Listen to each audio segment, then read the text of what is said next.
Well, Rob, I think we're about out of time. Yeah, And, I appreciate you doing this. And actually, it's a surprise. I was coming up here to do another one and found out I'm going to talk to you. Oh, well. It's always a pleasure to do that. Before we close, what is the biggest change? I think you may have touched on it earlier. The biggest change in Claremore from the time we were in high school, which was in the mid-'60s, till now.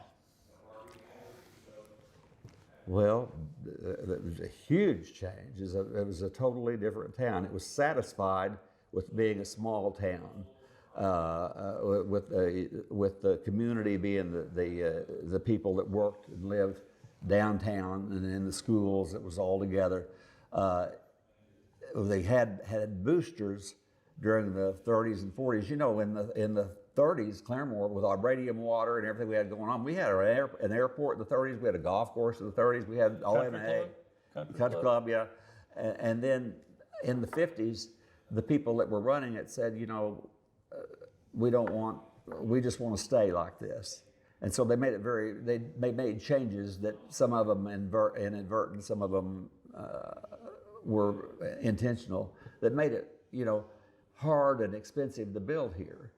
And they didn't take, the way taxation goes, you know, the city doesn't get a penny for a tax for an extra rooftop, or if you build a whole new addition in the town, the city doesn't make any money from that. Only the county does.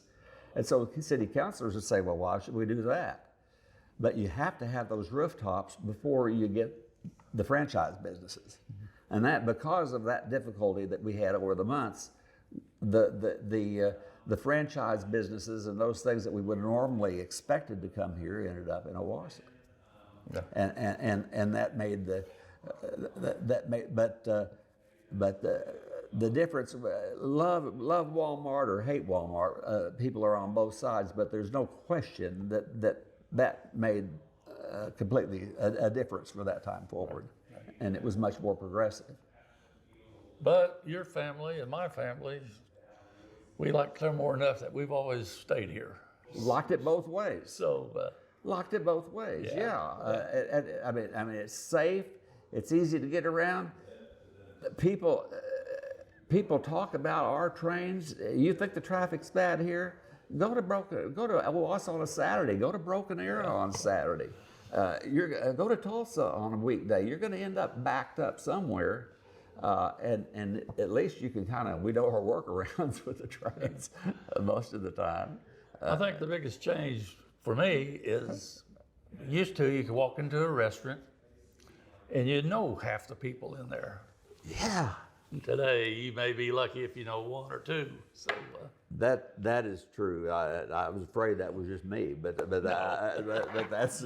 that's definitely true. Where you knew everybody then, or most everybody, the people that knew all the business and school people and. You know, the school superintendent, the school principals, and all them. You might be sitting next to them in Sunday school or at the cafe or something. So yeah. Well, Rob, thank you so much. And enjoyed the time. I think we can enjoy just looking around here at the museum and all the great stuff. And but thank you so much for sharing your morning with us. You're welcome.